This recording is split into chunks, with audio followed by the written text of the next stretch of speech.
வாழ்வில் இறுதி கடன் நிறைவாகும் அருமையை அறிந்து மக்காவின் அரபாத்தில் பெரும் கூட்டமே அது மாறாத ஈமானை நிலை நாட்டுமே என்றும் நேரான நிறைவான வழியாகுமே ஏனின் மொழியாகுமே.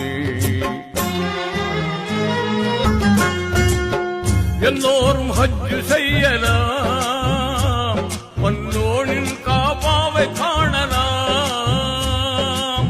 வண்ணமுடன் வாழலாம் சின்னமுடன் சேரலாம் சொந்தமுடன் இறைவனிடம் கைகளேந்தலாம் தொழுது துவா கேட்கலாம்.